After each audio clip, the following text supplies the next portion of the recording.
O Grande Conflito. Capítulo 6. Dois heróis da Idade Média. O Evangelho fora implantado na Boêmia já no século IX. A Bíblia achava-se traduzida e o culto público era celebrado na língua do povo. Mas à medida que aumentava o poderio do Papa, a palavra de Deus se obscurecia. Gregório VII, que tomara a si o abater o orgulho dos reis, não tinha menos intenções de escravizar o povo e, de acordo com isto, expediu uma bula proibindo que o culto público fosse dirigido na língua boêmia. O Papa declarava ser agradável ao Onipotente que seu culto fosse celebrado em língua desconhecida e que muitos males e heresias haviam surgido por não se observar esta regra. Assim, Roma decretava que a luz da palavra de Deus se extinguisse e o povo fosse encerrado em trevas. O céu havia provido outros fatores para a preservação da igreja. Muitos dos valdenses e albigenses, pela perseguição expulso de seus lares na França e Itália, foram à Boêmia. Posto que não ousassem ensinar abertamente, zelosos trabalhavam em segredo. Assim se preservou a verdadeira fé de século em século. Antes dos dias de Hus, houve na Boêmia homens que se levantaram para condenar abertamente a corrupção na igreja e a dissolução do povo. Seus trabalhos despertaram interesse que se estendeu largamente. Suscitaram-se os temores da hierarquia e iniciou-se a perseguição contra os discípulos do Evangelho. Compelidos a fazer seu culto nas florestas e montanhas, davam-lhes caça os soldados e muitos foram mortos. Depois de algum tempo, se decretou que todos os que se afastassem do culto romano deviam ser queimados. Mas, enquanto os cristãos rendiam a vida, olhavam à frente para a vitória de sua causa. Um dos que ensinavam que a salvação só se encontra pela fé no Salvador crucificado, declarou ao morrer: "A fúria dos inimigos da verdade agora prevalece contra nós, mas não será para sempre. Levantar-se-á um dentre o povo comum, sem espada nem autoridade, e contra ele não poderão prevalecer." O tempo de Lutero estava ainda muito distante, mas já se erguia alguém cujo testemunho contra Roma abalaria as nações. João Hus era de humilde nascimento e cedo ficou órfão pela morte do pai. Sua piedosa mãe, considerando a educação e o temor de Deus como a mais valiosa das posses, procurou assegurar esta herança para o filho.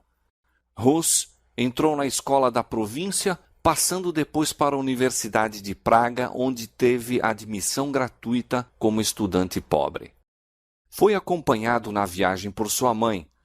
Viúva e pobre, não possuía dádivas nem riquezas mundanas para conferir ao filho, mas, aproximando-se eles da grande cidade, ajoelhou-se ela ao lado do jovem sem pai e invocou-lhe a bênção do Pai Celestial.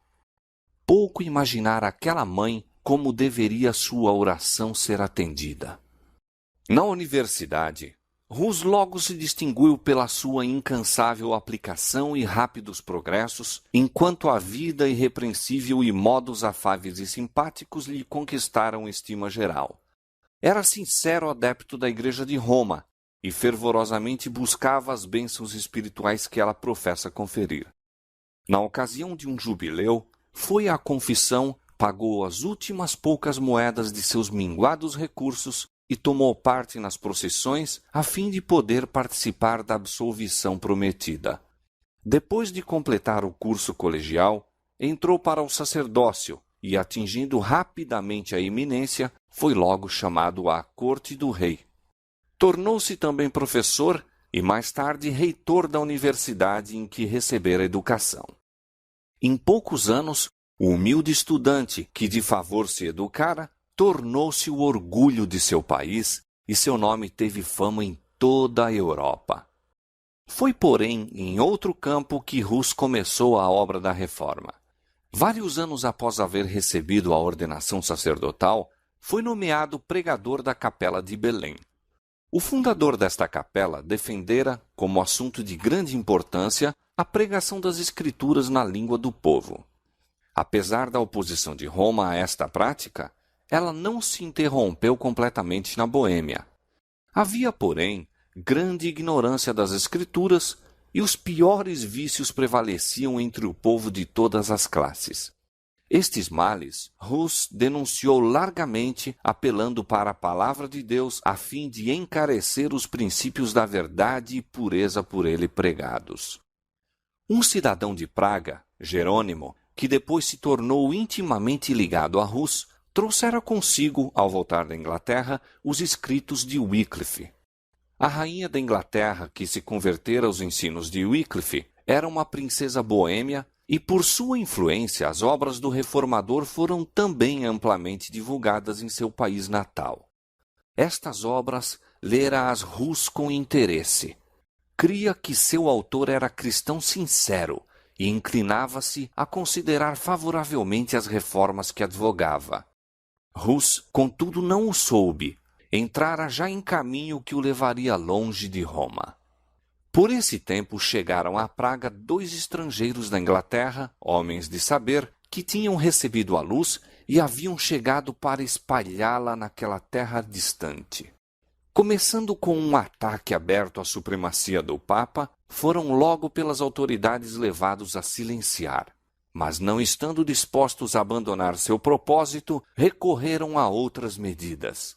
Sendo artistas, bem como pregadores, prosseguiam pondo em prática a sua habilidade. Em local franqueado ao público, pintaram 2 quadros. Um representava a entrada de Cristo em Jerusalém, manso e assentado sobre uma jumenta, e seguido de seus discípulos, descalços e com trajes gastos pelas viagens. O outro estampava uma procissão pontifical. O Papa, adornado com ricas vestes e tríplice coroa, montando o cavalo magnificamente adornado, precedido de trombeteiros e seguido pelos cardeais e prelados em deslumbrante pompa. Ali estava um sermão que prendeu a atenção de todas as classes. Multidões vieram contemplar os desenhos. Ninguém deixara de compreender a moral e muitos ficaram profundamente impressionados pelo contraste entre a mansidão e humildade de Cristo, o Mestre, e o orgulho e a arrogância do Papa, seu servo professo. Houve grande comoção em Praga, e os estrangeiros, depois de algum tempo, acharam necessário partir para sua própria segurança. Mas a lição que haviam ensinado não ficou esquecida. Os quadros causaram profunda impressão no espírito de Hus, levando-o a um estudo mais acurado da Bíblia e dos escritos de Wycliffe. Embora ainda não estivesse preparado para aceitar todas as reformas defendidas por Wycliffe, via mais claramente o verdadeiro caráter do papado e com maior zelo denunciava o orgulho, a ambição e corrupção da hierarquia. Da Boêmia, a luz estendeu-se à Alemanha, pois perturbações havidas na Universidade de Praga determinaram a retirada de centenas de estudantes alemães. Muitos deles tinham recebido de Hus seu primeiro conhecimento da Escritura Sagrada e, ao voltarem, espalharam o Evangelho em sua pátria. Notícias da obra em Praga foram levadas a Roma e Hus foi logo chamado a comparecer perante o Papa. Obedecer seria expor-se à morte certa. O rei e a rainha da Boêmia, a universidade, membros da nobreza e oficiais do governo, uniram-se num apelo ao pontífice para que fosse permitido a Hus permanecer em Praga e responder a Roma por meio de delegação. Em vez de atender a este pedido, o Papa procedeu ao processo e condenação de Hus, declarando então achar-se interditada a cidade de Praga. Naquela época, esta sentença, quando quer que fosse pronunciada, despertava geral alarma. As cerimônias que a acompanhavam eram de modo a encher de terror o povo que considerava o Papa como representante do próprio Deus, tendo as chaves do céu e do inferno e possuindo poder para invocar juízos temporais bem como espirituais. Acreditava-se que as portas do céu se fechavam contra a região atingida pelo interdito, que até que o Papa fosse servido remover a excomunhão, os mortos eram excluídos das moradas da bem-aventurança. Como sinal desta terrível calamidade, suspendiam-se todos os cultos. As igrejas foram fechadas. Celebravam-se os casamentos no pátio da igreja. Os mortos, negando-se-lhes sepultamento em terreno consagrado, eram, sem os ritos fúnebres, colocados em fossos ou no campo. Assim, por meio de medidas que apelavam para a imaginação, Roma buscava dirigir a consciência dos homens. A cidade de Praga encheu-se de tumulto. Uma classe numerosa denunciou Rus como a causa de todas as suas calamidades e rogaram fosse ele entregue à vingança de Roma. Para acalmar a tempestade, o reformador retirou-se por algum tempo à sua aldeia natal.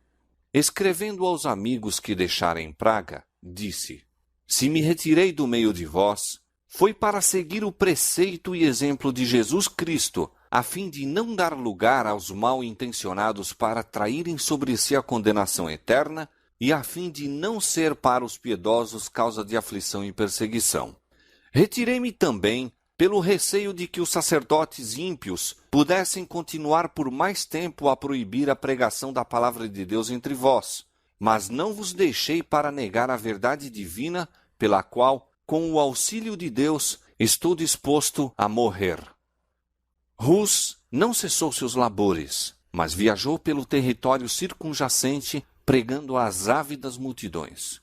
Destarte, as medidas a que o Papa recorrera a fim de suprimir o Evangelho estavam fazendo com que este mais largamente se estendesse. Nada podemos contra a verdade, senão pela verdade. O espírito de Rus, nessa fase de sua carreira, parece ter sido cenário de doloroso conflito. Embora a igreja estivesse procurando fulminá-lo com seus raios, não havia ele negado a autoridade dela. A igreja de Roma era ainda para ele a esposa de Cristo e o Papa o representante e vigário de Deus. O que Rus estava a guerrear era o abuso da autoridade, não o princípio em si mesmo. Isto acarretou terrível conflito entre as convicções de seu entendimento e os ditames de sua consciência. Se a autoridade era justa e infalível, como queria que fosse, como poderia acontecer achar-se obrigado a desobedecer-lhe? Obedecer, compreendia-o ele, significava pecar. Mas por que a obediência a uma igreja infalível levaria a tal situação? Era este o problema que não podia resolver. Esta a dúvida que o torturava sempre e sempre. A solução que mais justa se lhe afigurava era que havia acontecido novamente, como já antes, nos dias do Salvador, que os sacerdotes da igreja se tinham tornado pessoas ímpias, estavam usando da autoridade ilícita para fins ilícitos.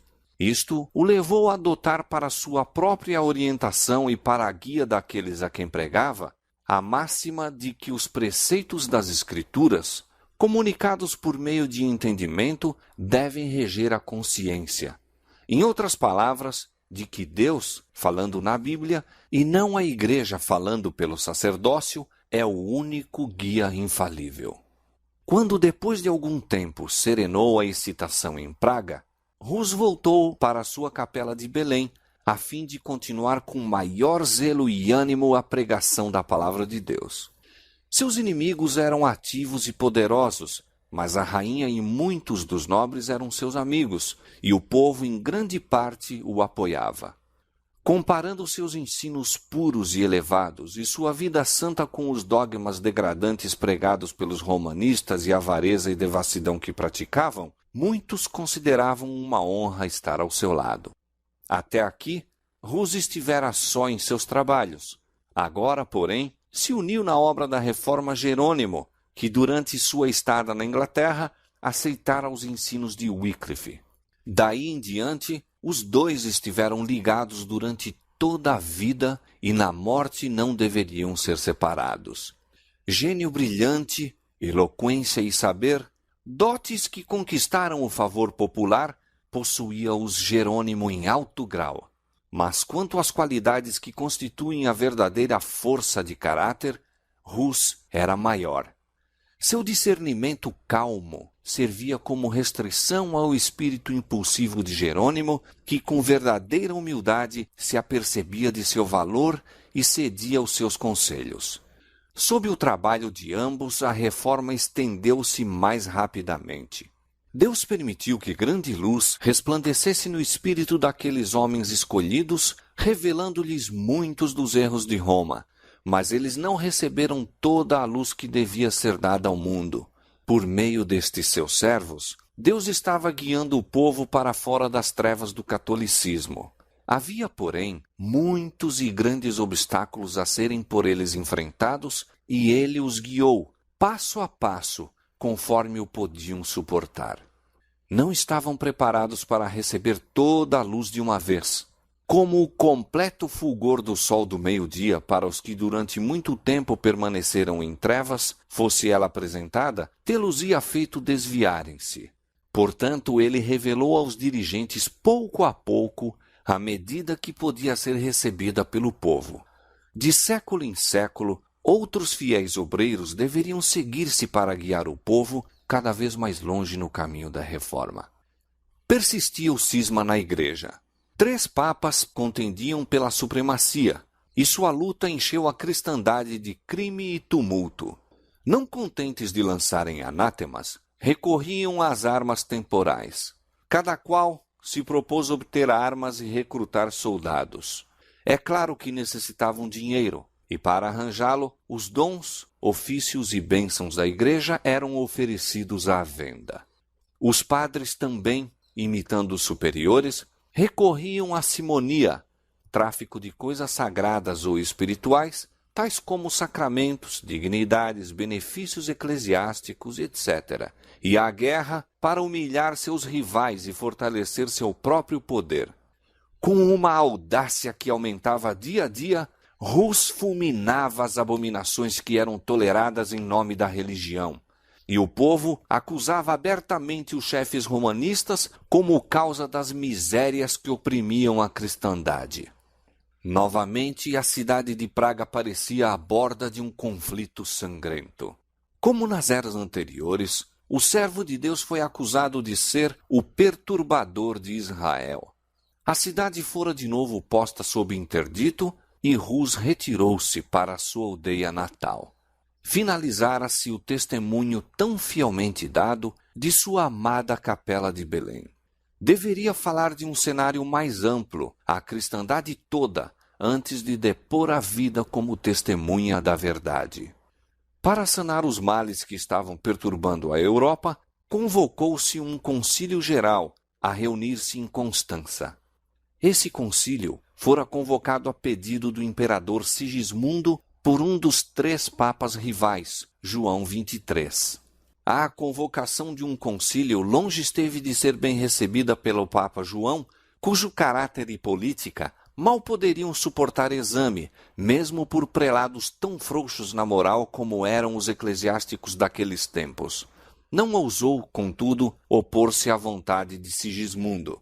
O principal objetivo a ser cumprido pelo concílio era apaziguar o cisma da igreja e desarraigar a heresia. Portanto, os 2 antipapas foram chamados a comparecer perante ele, bem como o principal propagador das novas opiniões, João Rus. Os primeiros, tomando em consideração sua própria segurança, não estiveram presentes em pessoa, mas fizeram-se representar por seus delegados. O Papa João, conquanto ostensivamente o convocador do concílio, compareceu com muitos pressentimentos, suspeitando do propósito secreto do imperador para depô-lo, receoso de ser chamado a contas pelos vícios que havia infelicitado a tiara, bem como pelos crimes que a haviam garantido. Não obstante, fez sua entrada na cidade de Constança com grande pompa, acompanhado de eclesiásticos da mais alta ordem e seguido por um séquito de cortesãos. Todo o clero e dignitários da cidade, com imensa multidão de cidadãos, foram dar-lhe as boas-vindas. Vinha sob um pálio de ouro, carregado por 4 dos principais magistrados. A hóstia era levantada diante dele, e as ricas vestes dos cardeais e nobres ofereciam um aspecto imponente. Enquanto isto, outro viajante se aproximava de Constança. Rus, era sabedor dos perigos que o ameaçavam. Despediu-se de seus amigos, como se jamais devesse encontrá-los de novo, e seguiu viagem, pressentindo que esta o levava para a fogueira. Apesar de haver obtido o salvo-conduto do rei da Boêmia, e igualmente recebido outro do imperador Sigismundo durante a viagem, dispôs os planos encarando a probabilidade de sua morte. Numa carta dirigida a seus amigos em Praga, disse: Meus irmãos, parto com um salvo-conduto do rei, ao encontro de numerosos e fidagais inimigos. Confio inteiramente no Deus Todo-Poderoso, em meu Salvador. Confio em que Ele ouvirá vossas fervorosas orações, que comunicará sua prudência e sabedoria à minha boca, a fim de que eu possa resistir a eles, e que me outorgará seu Espírito Santo, a fim de fortificar-me em sua verdade, de maneira que eu possa defrontar com coragem tentações, prisão e, sendo necessário, uma morte cruel. Jesus Cristo sofreu por seus bem-amados. Deveríamos, pois, estranhar que Ele nos haja deixado seu exemplo, para que nós mesmos possamos suportar com paciência todas as coisas para a nossa própria salvação? Ele é Deus e nós suas criaturas. Ele é o Senhor e nós seus servos. Ele é o dominador do mundo e nós somos desprezíveis mortais. No entanto, Ele sofreu. Por que, pois, não deveríamos nós também sofrer, particularmente quando o sofrimento é para a nossa purificação? Portanto, amados, se minha morte deve contribuir para a sua glória, orai para que ela venha rapidamente e para que Ele possa habilitar-me a suportar com constância todas as minhas calamidades. Mas se for melhor que eu volte para o meio de vós, oremos a Deus, para que o possa fazer sem mancha, isto é, para que eu não suprima um tio da verdade do Evangelho, a fim de deixar a meus irmãos um excelente exemplo a seguir. Provavelmente, pois, nunca mais contemplareis meu rosto em Praga. Mas se a vontade do Deus Todo-Poderoso dignar-se de restituir-me a vós, avancemos então, com o coração mais firme no conhecimento e no amor de sua lei. Em outra carta a um padre que se tornara discípulo do Evangelho, Hus falava com profunda humildade de seus próprios erros, acusando-se de ter sentido prazer em usar ricas decorações e haver gasto horas em ocupações frívolas. Acrescentou então estes tocantes conselhos: que a glória de Deus e a salvação das almas ocupem tua mente, e não a posse de benefícios e bens. Acautela-te de adornar tua casa mais do que tua alma, e, acima de tudo, dá teu cuidado ao edifício espiritual. Sê piedoso e humilde para com os pobres, e não consumas teus haveres em festas. Se não corrigires tua vida e te refreares das superfluidades, temo que sejas severamente castigado, como eu próprio o sou. Conheces minha doutrina, pois recebeste minhas instruções desde tua meninice. É-me, portanto, desnecessário escrever-te mais a respeito, mas conjuro-te, pela misericórdia de nosso Senhor, a não me imitares em nenhuma das vaidades em que me viste cair. No invólucro da carta acrescentou: conjuro-te, meu amigo, a não abrires esta carta antes que tenhas a certeza de que estou morto. Em sua viagem, Hus por toda parte observou indícios da disseminação de suas doutrinas e o favor com que era considerada sua causa. O povo aglomerava-se ao seu encontro e em algumas cidades os magistrados o escoltavam pelas ruas. Chegado a Constança, concedeu-se a Hus plena liberdade. Ao salvo-conduto do imperador, acrescentou-se uma garantia pessoal de proteção por parte do Papa. Mas com violação destas solenes e repetidas declarações, em pouco tempo o reformador foi preso por ordem do Papa e dos cardeais e lançado em asquerosa masmorra. Mais tarde, foi transferido para um castelo forte além do Reno e ali conservado prisioneiro. O Papa, pouco lucrando com sua perfídia, foi logo depois entregue à mesma prisão. Provara-se perante o concílio ser ele réu dos mais baixos crimes, além de assassínio, simonia e adultério, pecados que não convém mencionar. Assim, o próprio concílio declarou e finalmente foi ele despojado da tiara e lançado na prisão. Os antipapas também foram depostos, sendo escolhido o novo pontífice. Se bem que o próprio Papa tivesse sido acusado de maiores crimes que os de que Hus denunciara aos padres e contra os quais exigira reforma, o mesmo concílio que rebaixou o pontífice tratou também de esmagar o reformador. O aprisionamento de Hus despertou grande indignação na Boêmia. Nobres poderosos dirigiram ao concílio protestos veementes contra o ultraje. O imperador, a quem repugnava permitir a violação de um salvo-conduto, opôs-se ao processo que lhe era movido. Mas os inimigos do reformador eram maus e decididos. Apelaram para os preconceitos do imperador, para os seus temores, seu zelo para com a Igreja.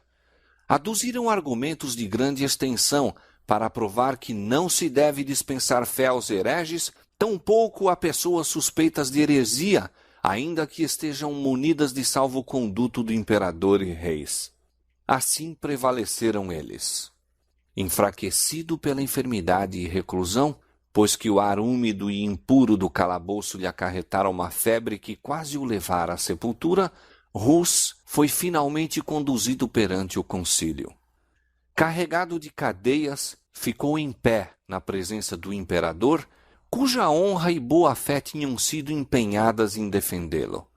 Durante o longo processo manteve firmemente a verdade e, na presença dos dignitários da Igreja e Estado, em assembleia, proferiu solene e fiel protesto contra as corrupções da hierarquia. Quando se lhe exigiu optar entre o renunciar suas doutrinas ou sofrer a morte, aceitou a sorte de mártir. Susteve-o a graça de Deus. Durante as semanas de sofrimento por que passou antes de sua sentença final, a paz do céu encheu-lhe a alma. Escreva esta carta, dizia a um amigo, na prisão e com as mãos algemadas, esperando a sentença de morte amanhã. Quando, com o auxílio de Jesus Cristo, de novo nos encontrarmos na deliciosa paz da vida futura, sabereis quão misericordioso Deus se mostrou para comigo, quão eficazmente me sustentou em meio de tentações e provas. Na escuridão da masmorra previa o triunfo que teria a verdadeira fé. Volvendo em sonhos à capela de Praga onde pregara o Evangelho, viu o Papa e seus bispos apagando as pinturas de Cristo que desenhara nas paredes. Esta visão angustiou-o, mas no dia seguinte viu muitos pintores ocupados na restauração dessas figuras em maior número e cores mais vivas. Concluída que foi a tarefa dos pintores, que estavam rodeados de imensa multidão, exclamaram: "Venham agora os papas e os bispos! Nunca mais as apagarão!" Disse o reformador ao relatar o sonho: "Tenho isto como certo, de que a imagem de Cristo nunca se apagará. Quiseram destruí-la, mas será pintada de novo em todos os corações por pregadores muito melhores do que eu." Pela última vez, Hus foi levado perante o concílio. Era uma vasta e brilhante assembleia. O imperador, os príncipes do império, os delegados reais, os cardeais, bispos e padres, e uma vasta multidão que acorrera para presenciar os acontecimentos do dia. De todas as partes da cristandade, se reuniram testemunhas deste primeiro grande sacrifício na prolongada luta pela qual se deveria conseguir a liberdade de consciência.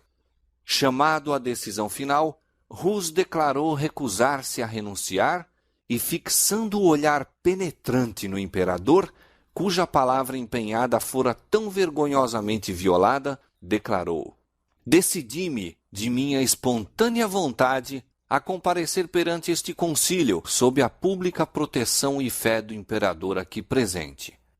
Intenso rubor avermelhou o rosto de Sigismundo quando o olhar de todos na assembleia para ele convergiu. Pronunciada a sentença, iniciou-se a cerimônia de degradação. Os bispos vestiram o preso em hábito sacerdotal e enquanto recebia as vestes de padre, disse: Nosso Senhor Jesus Cristo estava, por escárnio, coberto com um manto branco, quando Herodes o mandou conduzir perante Pilatos. Sendo de novo exortado a retratar-se, replicou voltando-se para o povo: Com que cara, pois, contemplaria eu os céus? Como olharia para as multidões de homens a quem preguei o evangelho puro? Não, aprecio sua salvação mais do que este pobre corpo ora destinado à morte. As vestes foram removidas uma a uma, pronunciando cada bispo uma maldição ao realizar sua parte na cerimônia. Finalmente, puseram-lhe sobre a cabeça uma carapuça ou mitra de papel em forma piramidal, em que estavam desenhadas horrendas figuras de demônios com a palavra arquierege bem visível na frente. Com muito prazer, disse Rus, levarei sobre a cabeça esta coroa de ignomínia por teu amor, ó Jesus, que por mim levaste uma coroa de espinhos. Quando ficou assim trajado, os prelados disseram: Agora votamos tua alma ao diabo. E eu, disse João Rus, erguendo os olhos ao céu, entrego o meu espírito em tuas mãos, ó Senhor Jesus, pois tu me remiste. Foi então entregue às autoridades seculares e levado fora ao lugar de execução. Imenso séquito o acompanhou, centenas de homens em armas, padres e bispos em seus custosos trajes e os habitantes de Constança.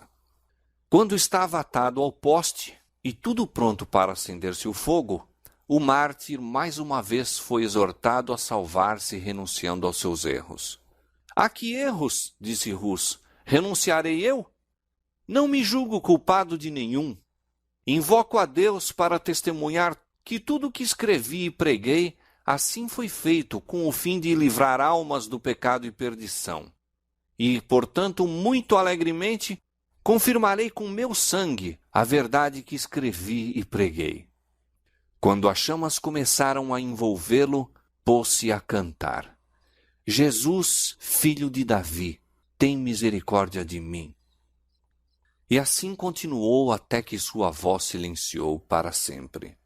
Mesmo os inimigos ficaram tocados com seu procedimento heróico. Um zeloso adepto de Roma, descrevendo o martírio de Rus e de Jerônimo, que morreu logo depois, disse: Ambos se portaram com firmeza de ânimo quando se lhes aproximou a última hora. Prepararam-se para o fogo como se fosse a uma festa de casamento. Não soltaram nenhum grito de dor. Ao levantarem-se as chamas, começaram a cantar hinos, e mal podia a veemência do fogo fazer silenciar o seu canto. Depois de completamente consumido o corpo de Hus, suas cinzas e a terra em que repousavam foram ajuntadas e lançadas no Reno e assim levadas para além do oceano. Seus perseguidores em vão imaginavam ter desarraigado as verdades que pregara. Dificilmente se dariam conta de que as cinzas naquele dia, levadas para o mar, deveriam ser qual semente espalhada em todos os países da terra, de que em terras ainda desconhecidas produziriam fruto abundante em testemunho da verdade. A voz que falara no recinto do concílio em Constança despertara ecos que seriam ouvidos através de todas as eras vindouras. Rus já não mais existia, mas as verdades por que morrera não pereceriam jamais. Seu exemplo de fé e constância animaria multidões a permanecerem firmes pela verdade em face da tortura e da morte. Sua execução patenteou ao mundo inteiro a pérfida crueldade de Roma. Os inimigos da verdade, posto não o soubessem, haviam estado a adiantar a causa que eles em vão procuraram destruir. Contudo, outra fogueira deveria acender-se em Constança. O sangue de mais uma testemunha deveria testificar da verdade. Jerônimo, ao dizer adeus a Rus, à partida para o concílio, exortou-o a que tivesse coragem e firmeza, declarando que, se caísse em algum perigo, ele próprio acudiria em seu auxílio. Ouvindo acerca da prisão do reformador, o fiel discípulo imediatamente se preparou para cumprir a promessa. sem salvo-conduto, com um único companheiro, partiu para Constança. Ali chegando, convenceu-se de que apenas se havia exposto ao perigo, sem a possibilidade de fazer qualquer coisa para o livramento de Rus. Fugiu da cidade, mas foi preso em viagem para casa e conduzido de volta em ferros sob a guarda de um grupo de soldados. Ao seu primeiro aparecimento perante o concílio, as tentativas de Jerônimo para responder às acusações apresentadas contra ele foram defrontadas com clamores. "Há chamas! Que vá às chamas!" Foi lançado numa masmorra, acorrentado em posição que lhe causava grande sofrimento e alimentado a pão e água. Depois de alguns meses, as crueldades da prisão causaram-lhe uma enfermidade que lhe pôs em perigo a vida, e seus inimigos, receosos de que ele se lhes pudesse escapar, trataram-no com menos severidade, posto que permanecesse na prisão durante 1 ano. A morte de Rus não deu os resultados que os sectários de Roma haviam esperado. A violação do salvo-conduto suscitara uma tempestade de indignação e, como meio mais seguro de agir, o concílio decidiu, em vez de queimar a Jerônimo, obrigá-lo, sendo possível, a retratar-se. Foi levado perante a Assembleia e ofereceu-se-lhe a alternativa de renunciar ou morrer na fogueira. A morte, no início de sua prisão, teria sido uma misericórdia à vista dos terríveis sofrimentos por que passara, mas agora, enfraquecido pela moléstia, pelos rigores do cárcere e pela tortura da ansiedade e apreensão, separado dos amigos e desanimado pela morte de Rus, a fortaleza de Jerônimo cedeu, e ele consentiu em submeter-se ao concílio.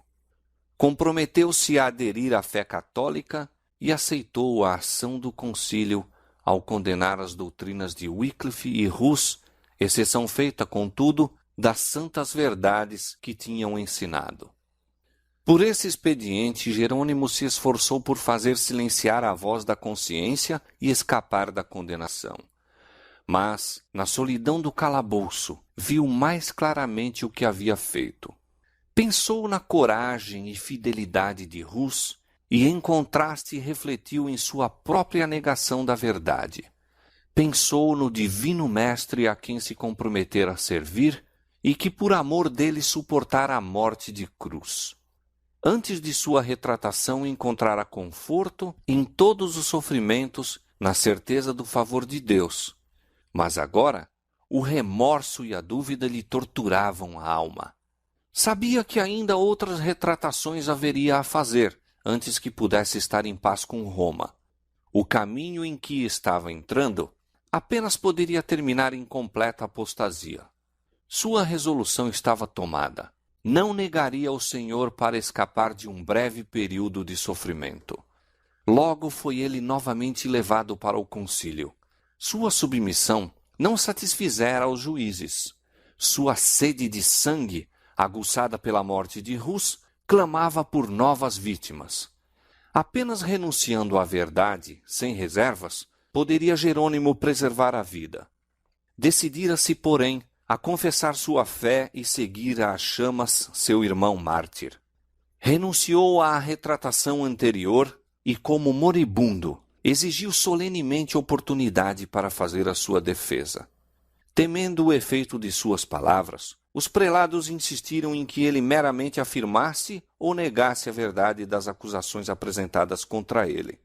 Jerônimo protestou contra tal crueldade e injustiça. Conservaste-me encerrado durante 340 dias, numa prisão horrível, disse ele, em meio da imundícia, repugnante mau cheiro e da maior carência de tudo.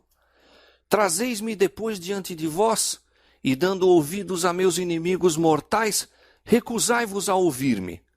Se sois, na verdade, homens prudentes e à luz do mundo, tende cuidado em não pecar contra a justiça. Quanto a mim, sou apenas um fraco mortal. Minha vida não tem senão pouca importância, e quando vos exorto a não lavrar uma sentença injusta, falo menos por mim do que por vós. Seu pedido foi finalmente atendido. Na presença dos juízes, Jerônimo ajoelhou-se e orou, para que o Espírito Divino lhe dirigisse os pensamentos e palavras, de modo que nada falasse contrário à verdade ou indigno de seu mestre. Para ele, naquele dia se cumpriu a promessa de Deus aos primeiros discípulos: sereis até conduzidos à presença dos governadores e dos reis por causa de mim. Mas, quando vos entregarem, não vos dê cuidado como ou o que haveis de falar, porque naquela mesma hora vos será ministrado o que haveis de dizer. Porque não sois vós quem falará, mas o Espírito de vosso Pai é quem fala em vós. As palavras de Jerônimo excitaram espanto e admiração mesmo a seus inimigos. Durante um ano inteiro havia ele estado emparedado numa masmorra, impossibilitado de ler ou mesmo ver, com grande sofrimento físico e ansiedade mental. No entanto, seus argumentos eram apresentados com tanta clareza e força como se houvesse tido oportunidade tranquila para o estudo. Indicou aos ouvintes a longa série de homens santos que haviam sido condenados por juízes injustos.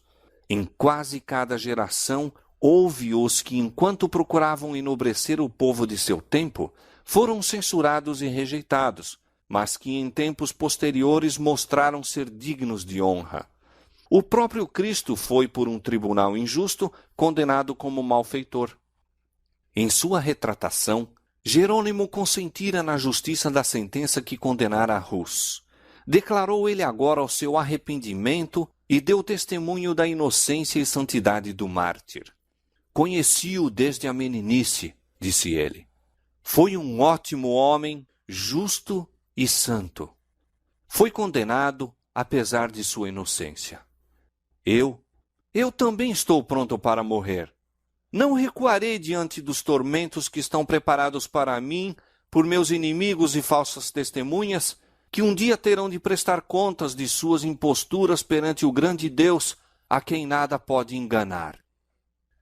Reprovando-se a si mesmo por sua negação da verdade, Jerônimo continuou: de todos os pecados que tenho cometido desde a minha juventude, nenhum pesa tão gravemente em meu espírito e me causa tão pungente remorso como aquele que cometi neste lugar fatídico, quando aprovei a iníqua sentença dada contra Wycliffe e contra o santo mártir João Hus, meu mestre e amigo.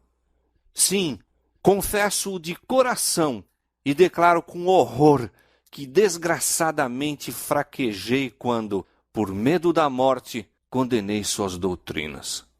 Portanto, suplico a Deus Todo-Poderoso se digne de perdoar meus pecados e, em particular, este, o mais hediondo de todos. Apontando para os juízes, disse com firmeza: condenastes Wycliffe e João Hus, não por terem abalado a doutrina da Igreja, mas simplesmente porque estigmatizaram com a reprovação os escândalos do clero, a pompa, o orgulho e todos os vícios dos prelados e padres. As coisas que eles afirmaram e que são irrefutáveis, eu também as entendo e declaro como eles. Suas palavras foram interrompidas. Os prelados, trêmulos de cólera, exclamaram: que necessidade há de mais prova? Contemplamos com nossos próprios olhos o mais obstinado dos hereges. Sem se abalar com a tempestade, Jerônimo exclamou: ora, supondes que receio morrer? Conservaste-me durante um ano inteiro em terrível masmorra, mais horrenda que a própria morte. Trataste-me mais cruelmente do que a um turco, judeu ou pagão, e minha carne em vida literalmente apodreceu sobre os ossos, e contudo não me queixo, pois a lamentação não vai bem a um homem de coração e espírito. Mas não posso senão exprimir meu espanto com tão grande barbaridade para com um cristão. De novo irrompeu-se a tempestade de cólera e Jerônimo foi levado precipitadamente à prisão. Havia, contudo, na Assembleia, alguns nos quais suas palavras produziram profunda impressão e que desejavam salvar-lhe a vida. Foi visitado por dignitários da Igreja e instado a submeter-se ao concílio. As mais brilhantes perspectivas lhe foram apresentadas como recompensa de renunciar à sua oposição a Roma. Mas, semelhante a seu mestre, quando se lhe ofereceu a glória do mundo, Jerônimo permaneceu firme. Provai-me pelas sagradas escrituras que estou em erro, disse ele, e o renunciarei. As sagradas escrituras, exclamou um de seus tentadores. Então, tudo deve ser julgado por elas? Quem as pode entender antes que a igreja as haja interpretado? São as tradições dos homens mais dignas de fé do que o evangelho de nosso Salvador? Replicou Jerônimo. Paulo não exortou aqueles a quem escreveu a escutarem as tradições dos homens, mas disse: esquadrinhai as escrituras. Herege! Foi a resposta. Arrependo-me de ter me empenhado tanto tempo contigo. Vejo que és impulsionado pelo diabo. Sem demora, se proferiu sentença de morte contra ele. Foi levado ao mesmo local em que Rus rendera a vida. Cantando, fez ele esse trajeto, tendo iluminado o semblante de alegria e paz. Seu olhar fixava-se em Cristo e a morte para ele havia perdido o terror. Quando o carrasco, estando para acender a fogueira, passou por trás dele, o mártir exclamou: venha com ousadia para a frente. Ponha fogo à minha vista. Se eu tivesse medo, não estaria aqui. Suas últimas palavras proferidas quando as chamas se levantavam em redor dele foram uma oração. Senhor, Pai Todo-Poderoso, exclamou, tem piedade de mim e perdoa meus pecados, pois sabes que sempre amei tua verdade.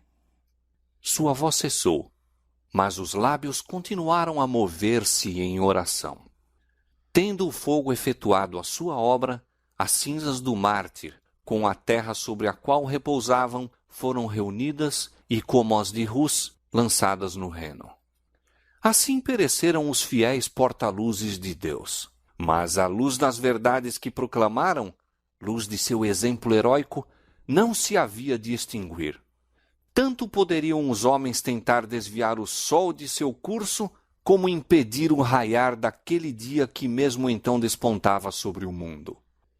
A execução de Rus acendera uma chama de indignação e horror na Boêmia. A nação inteira compreendia haver ele tombado vítima da perfídia dos padres e traição do imperador.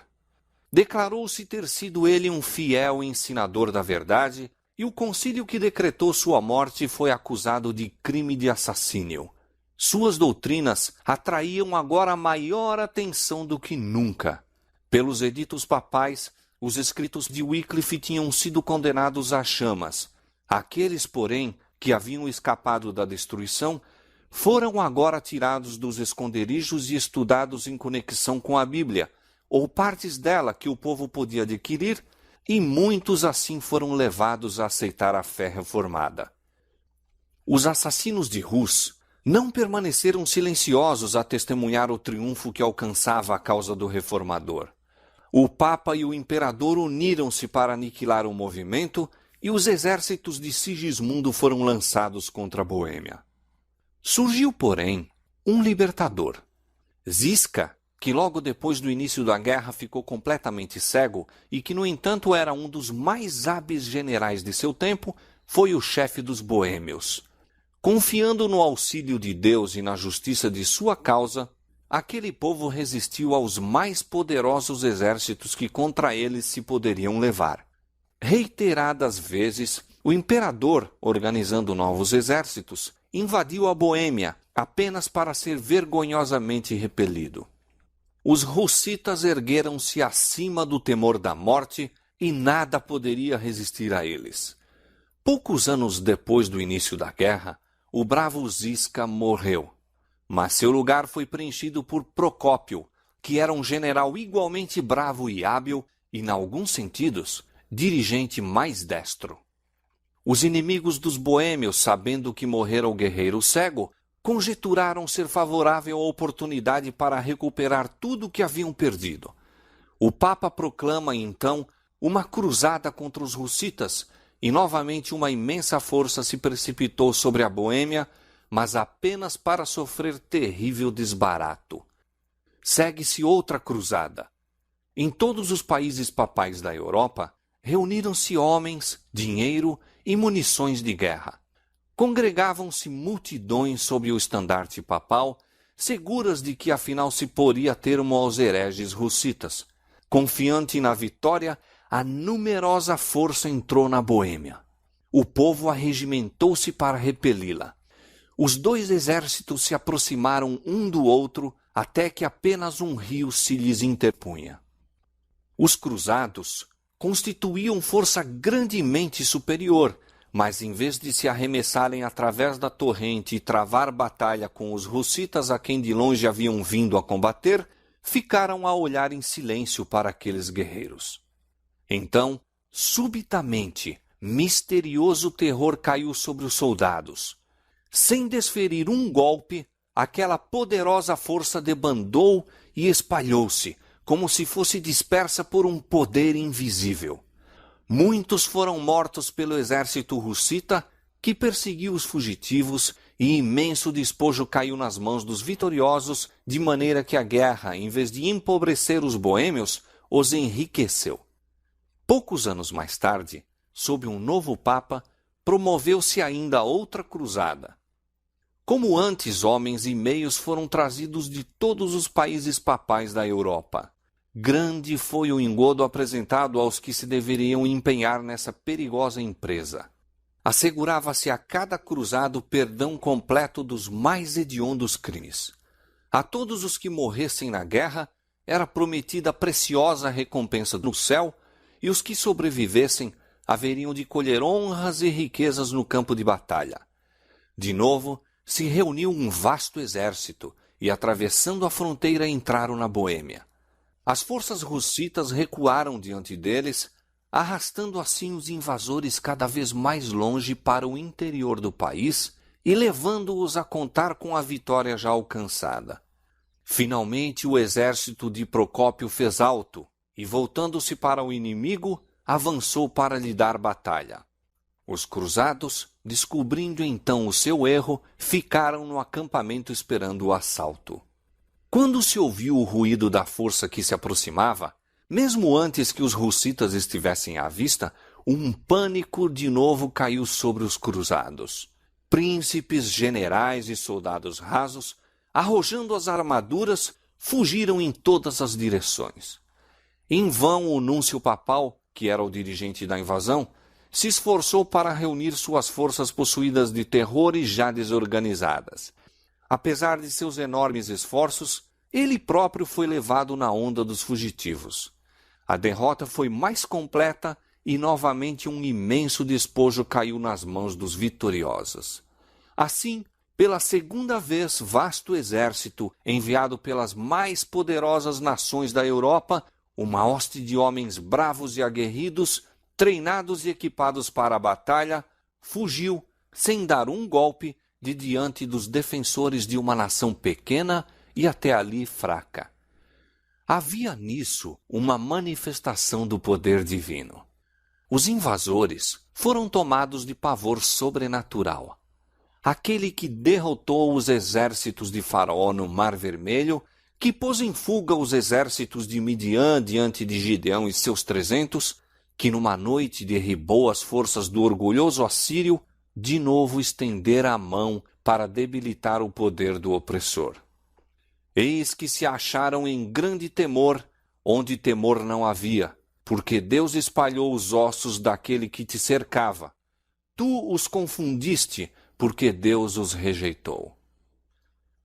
Os líderes papais, perdendo a esperança de vencer pela força, recorreram finalmente à diplomacia.